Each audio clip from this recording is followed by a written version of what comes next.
fresh new all-time high in 2023. That's what the hope is. That's what the dream is all about. And as promised, I told you these boys are going to have lots of stats, lots of trips down memory lane, and lots of numbers for you. So I think Nigel is off to the crease. What's up, Nigel? Well, that's right. It doesn't get bigger than this, right? India take on the might of Australia at the Narendra Modi Stadium there in Ahmedabad, and I don't think there can be anything bigger than this. Well, let's run you through a few details then. India's already won 2 World Cups. We have Australia that's sitting with 5 World Cup wins, and we want to make that the 3rd straight. So we want to narrow the gap basically with regard to Australia. Well, a couple of other details then. India has been in fine form. 10 games, 10 wins. So we have the momentum with us. And the group stage, we beat Australia. We didn't beat them. We beat them convincingly. We had close to around 50 balls yet, and we beat them by a good 6 wickets. So we are in fine form out there. Now, India would like to settle some old scores. I'll tell you what, I recall Vinod Kambli walking out of the ground in 1996, and we were smarting from that loss against Sri Lanka. But I was happy in 2011. We came back, we beat the Sri Lankans, and we lifted the cup. Now I think it's time to rewind to 2003 and get revenge even on that front.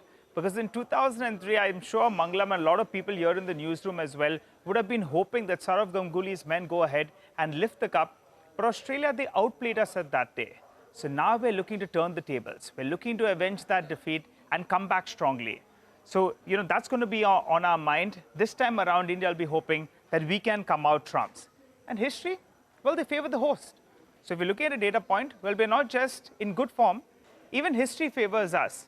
Because the host, well, the last few times, they have, come out trumps. And this time around as well, there's a question mark in there. Maybe by Monday, we'll try to erase that question mark as well. Well, when India plays a semi-final on Wednesday, we normally lift the trophy. 1983, that's before I came down here on earth. But at 2011 as well, we played it on Wednesday and we have won. This time around as well, we play the semi-final on Wednesday. And hopefully, we come out trumps out there as well. Well, let's run you through a few more details then. 4 finals have been won by the team that is chasing, in terms of a run chase. But don't worry, India, whether it's a run chase or whether it's defending, we have got the records out there.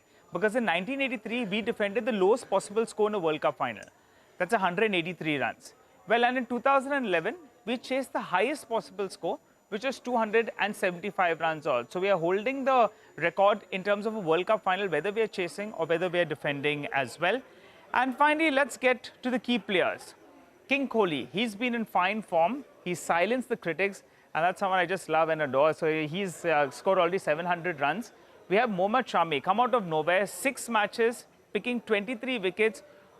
What a performance by him, and what a couple of spells he's bowled out there. So we have the highest run getter and the highest wicket taker, both of them from Team India itself.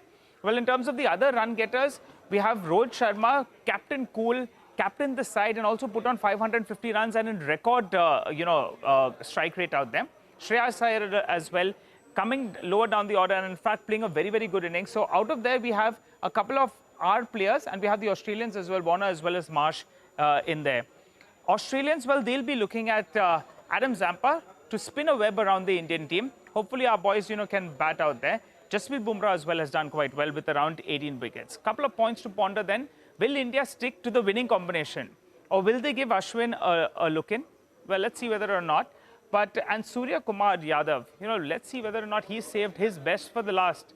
Whether the finals is when he wants to come on the big platform and smash it out of the park. I sense that we stick to the winning combination. And in fact, we play the team that's already been winning, guys. But I think we have a couple of guests as well who are joining in. So we have Mr. Hemant Kenkre as well as Mr. Reddy who join in. Hi, gentlemen. Good afternoon. Well, I'm getting so excited. We have just got around 48 hours to go. But what are your sense? Hemant, you go first. You tell us, what do you think? We go with the winning combination, or do you think we'll tinker and we bring in a couple of players? Well, why, try and fix something which is not broken? I mean, that would be the obvious adage. And obviously, India will stick to that unless, there is some twist in the tail as far as the pitch is concerned. Because don't forget, the average par score for Ahmedabad statistically has been around 280 or so. Now, if the pitch seems to be a bit dry and maybe a little bit of more turn than expected on other pitches, then probably just probably they may probably get in Ravichandran Ashwin and maybe in place of Siraj. But I don't think that's going to happen. As I said, there's no point fixing something which is not broken. All right, that's correct, Hemant. And you called it when we spoke ahead of the semi-finals as well. You said no matter what happens, we are going to win this. We have a very strong team, and it'll be a team effort. Team effort, indeed, it was. All the top batters getting great starts. 2 of them going on to make tons as well. Rakesh, Deva, Reddy also joins in. Rakesh, from the looks of it, there is absolutely no chink in Team India's armour right now. This cup is ours for the taking. But at the same time, the team that we're facing in the finals, Australia, is not the team that we defeated at the start of the tournament. Australia has momentum behind it as well, especially after the game it won against Afghanistan. Thereafter, it has been having strong performances every game. And Australia is known to peak at the right time when it comes to all these events. So what are your thoughts? I mean, how should we position ourselves, as we say in trade, for this game? It's definitely not going to be easy for India. Yes, we are talking about 10 victories continuously in a row, and the team combinations, the captain performing well, Virat Kohli performing well, and everybody is doing their job. But at the same time, the only thing what Australians are strong against India or any other country in the cricketing nations is they can hold the pressure really well. They can play very well under pressure. The best example is like how you said the match against Afghanistan, 90 for 7 and winning the game. So they are known for holding the pressure and playing well, getting the victories. I mean, they don't shake even if it is a grand event like World Cup final or anything. If you look at 2003, look at 2015 or whatever it is, they are known for winning the big games. They are known for holding and keeping their nerves very strong when it comes to the grand finals. But at the same time, yes, like we all are discussing around the world or around India, India is extremely strong, and the other advantage what India has is India have been playing in all these stadiums or all these grounds, especially the final, which is going to happen, which is in Ahmedabad. If you look at after the stadium has been renovated, India have continuously played most number of games in this particular stadium. So all the players who are going to be in the playing 11, they know each and every corner of the ground. So India will be definitely strong. The only thing which Australia has advantage is they can hold the pressure really well compared to India, because we have seen in 2019 World Cup, 2015 World Cup, or even in a Champions Trophy or somewhere else, India comes really well. India plays really well in the league stage, but when it comes to semi-finals and finals, they really go down under pressure. But so far in the semi-final, we have seen India perform really well. The same thing, let's hope the same thing continues in the final as well. Okay, absolutely, gentlemen. I was hearing Nigel, and when he was talking about 1983 and that semi-final, which apparently we won on a Wednesday. Now, I didn't know that. One really hopes history repeats itself. But hey, how different can decades be? What a team that was back then, 1983, the absolute underdogs. No one expected that team to win. Versus 2023 today, where, we are pretty much, I don't want to use the term, but almost going into this tournament like champions in any case, 10 on 10, absolutely undefeated.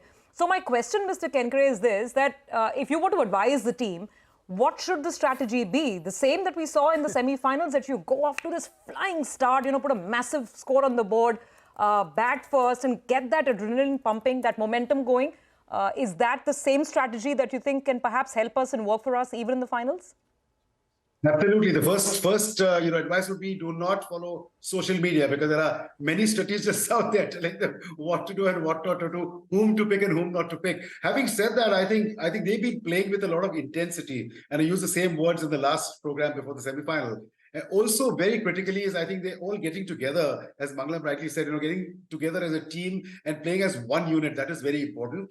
Start aggressive. I think the first 10 overs are going to be very critical, both with the bat and with the ball. With the bat, obviously, we would love to have the fabulous, start that Rohit Sharma has been giving us. And yes, he's not been scoring those big hundreds, but trust me, I mean, the kind of rollicking start that he's been giving us makes it much more easier for the lower order to get settled in when the fielding restrictions sort of are eased out. So please understand that aggressive cricket with intent, and not giving the opposition any moment, any breathing space with the bat and with the ball. So I think that is going to be something which they will stick to. They're not going to change their game plan. Trust me, they will not, unless obviously there's a huge surprise in the nature of the pitch that we were going to see when before the game begins on Sunday.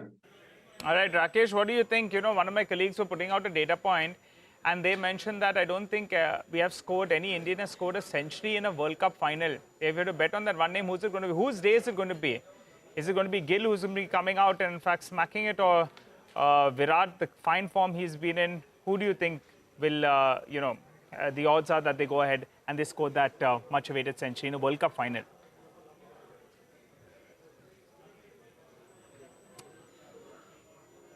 All right, Hemant, let's put this across to you. What do you think? Well, I think 100 all out for Australia would be a great century. So that's what I would look for. I mean, I really wouldn't look at any one particular individual, because I've always believed that it's always been a team effort. I mean, it takes you could be in the prime form of your life, and your mate will run you out. So I would say that we'd obviously look for maybe it's time for Surya to come to the party and contribute, because he's been batting a little low down in the order. But we at the same time do not want Surya to come out there and bat, because we hope that the first 5-6 batters give us a rollicking start and get a 300+ score, which is a little above the par score for Ahmedabad. Yeah, well, we take that point, Hemant, and hopefully we speak on Monday as well with all our blue jerseys and a celebration on. I just have to tell you one thing about Hemant.